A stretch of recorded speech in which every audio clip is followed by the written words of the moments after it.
ये कहानी उस वक्त के बाद की है जब जेक सुली और नेटेरी ने पेंडोरा के बाकी नावी के साथ मिलकर धरती से आए लोगों से अपने प्लेनेट को बचाने के लिए युद्ध किया और उन्हें हराकर वापस धरती पे जाने के लिए मजबूर कर दिया।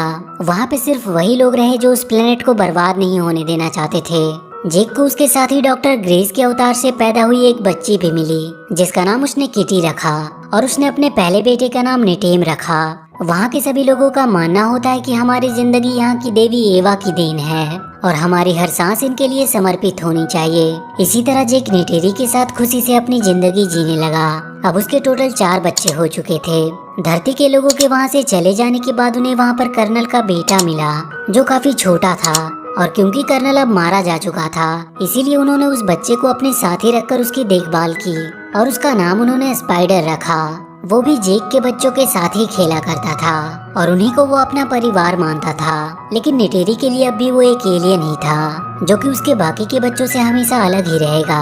जेक ने खुद ही अपने बच्चों को लड़ने और हथियार चलाने की कला भी सिखाई। वो सब अपनी जिंदगी में काफी खुश थे। लेकिन एक दिन जेक को आसमान में एक नया तारा दिखा और इसका सिर्फ एक ही मतलब था कि धरती के लोग अपने स्पेसशिप से वापस पेंडोरा पर आ रहे थे। पर इस बार वो कुछ ज्यादा ही तैयारी के साथ आए थे क्योंकि उन्होंने अपनी पिछली हार से बहुत कुछ सीखा था और एक बार फिर से उन्होंने सब कुछ बर्बाद करना शुरू कर दिया।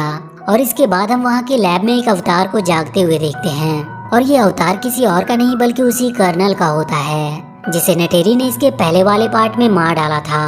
उसमें कर्नल की सारी यादों को एक इलेक्ट्रॉनिक चिप की मदद से डाल दिया गया था और इस बार उसका मकसद जेक सुली को पकड़ना था जो आए दिन पेंडोरा के बाकी नाविक के साथ मिलकर वहाँ पे चल रहे उनके काम में बाधा डालता रहता था। और आज भी वो अपने लोगों के साथ मिलकर एक हथियार से भरे ट्रेन पर हमला करके सारे हथियार को लूट लेता है। वहीं पे हम उसके दोनों बेटों को देखते हैं। वो भी अपने डैड की तरह ही काम करना चाहते थे और इसीलिए वो भी वहाँ के हथियारों को लूटने चले गए।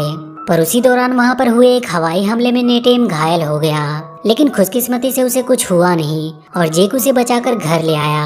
वहाँ पे बहुत सारे नावी पहाड़ों की गुफा में छुप कर रहा करते थे क्योंकि इंसानों ने वहाँ पे आकर उनके घरों को तबाह कर दिया था। वहाँ पे जेक अपने बेटों को बहुत डांट लगाता है क्योंकि उसके मना करने के बावजूद वो लोग उसके पीछे गए थे। अब कर्नल और उसके बाकी के साथी अवतार एक बेस पे पहुँचते हैं। वहाँ की जनरल उसे बताती है कि जेक उनके लिए आए दिन मुसीबत बनता जा रहा है और अगर वो चाहते हैं कि पेंडोरा इंसानों के रहने के लायक भी बने तो उन्हें किसी भी हालत में जेक को पकड़ना ही होगा। इसके लिए उसकी आर्मी बहुत दिनों से कोशिश कर रही थी लेकिन उन पहाड़ों में उसे ढूंढना बहुत ही मुश्किल हो रहा था। कर्नल अपने साथियों के साथ उसकी तलाश करने के लिए जंगल में चला गया। वहीं पे जेक के सभी बच्चे भी घूमने के लिए आए हुए थे। वो कर्नल उस जगह पे जाता है जहाँ पर पिछली बार उसकी नावी लोगों के साथ लड़ाई हुई थी। वहीं पे जेक के बच्चों की नजर उन पर पड़ जाती है और वो ये बात जेक को बता देते हैं। जेक उन्हें कोई भी हरकत करने से मना करता है और चुपचाप उन्हें वहाँ से निकल जाने को कहता है। वो बच्चे उसकी बात मानकर वहाँ से जाने लगते हैं लेकिन अचानक से उनके सामने कर्नल और उसके आदमी आ गए जिन्होंने उन्हें बंदी बना लिया।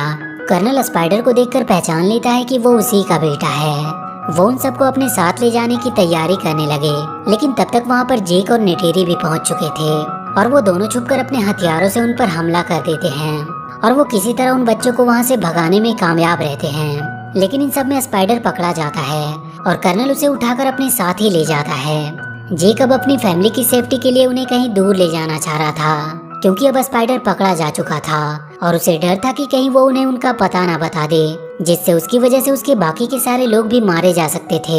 इधर स्पाइडर को वो लोग जेक का पता बताने के लिए बहुत टॉर्चर कर रहे थे पर वो किसी भी हाल में उनके सामने झुकने को तैयार नहीं था। इसीलिए कर्नल खुद अपने तरीके से उसे समझाने की कोशिश करता है। वो उसे वहाँ से बाहर निकालने का लालच देता है। इधर जेक अपने कबीले का मुखिया किसी और को बनाकर अपनी पूरी फैमिली को लेकर वहाँ से कहीं और जाने के लिए निकल जाता है जहाँ उसे वो इंसान कभी ढूंढ ना सके। और बहुत सारे आइलैंड को पार करते हुए वो एक अनोखे आइलैंड पर पहुँचता है जहाँ के लोग पानी और जमीन दोनों जगह पे रहने में सक्षम थे।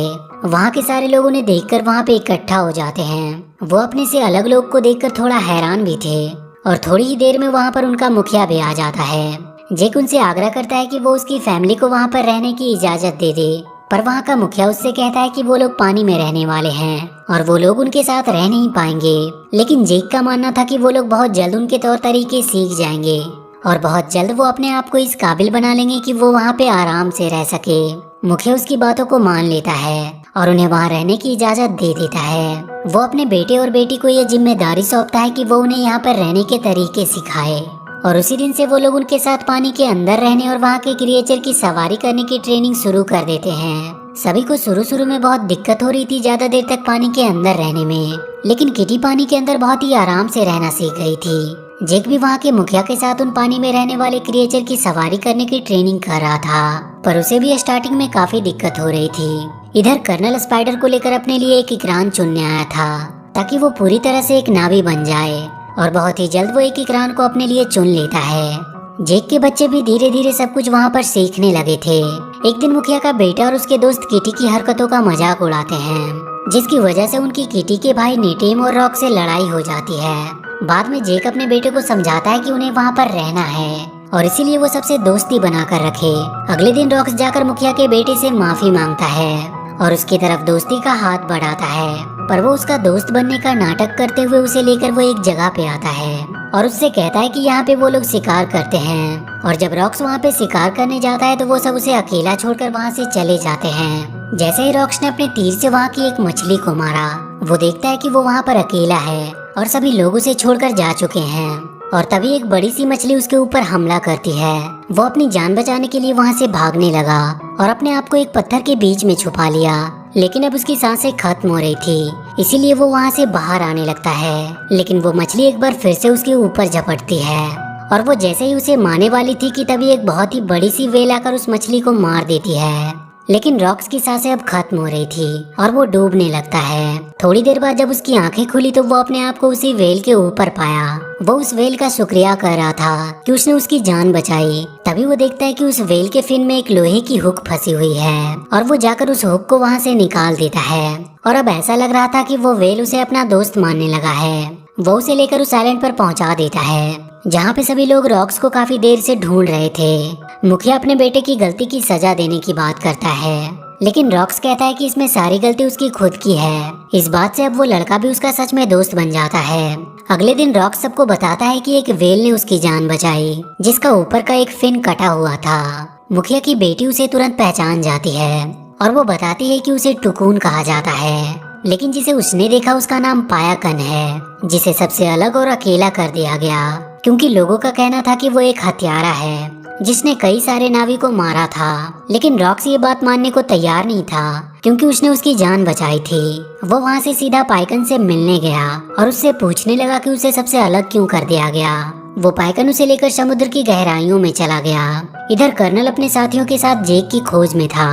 वो एक बहुत बड़े से जहाज जो टुकुन का शिकार किया करते थे, उनकी मदद से वो वहाँ से दूर हर एक आइलैंड की छानबीन करने का सोचता है। और थोड़ी ही देर में वो लोग उस आइलैंड पर पहुंच जाते हैं और वहाँ के लोगों को टॉर्चर करके उनसे जेक के बारे में पूछने लगते हैं, लेकिन कोई भी उन्हें कुछ भी बताने को तैयार नहीं था। इसीलिए वो उनके पूरे गांव को ही जला देता है। जेक उसी आइलैंड के दूसरी छोर पे रह रहा था। वहाँ का मुखिया उसे बताता है कि वो लोग उसे ढूंढते हुए उनके आइलैंड तक पहुँच चुके हैं। जब गाँव वाले कर्नल को कुछ नहीं बताते हैं तो उसे एक आइडिया आता है और वो उनके इलाके के टुकुन का शिकार करने का डिसाइड करता है ताकि ये देखकर सारे गांव वाले उनकी ताकत को जान सके।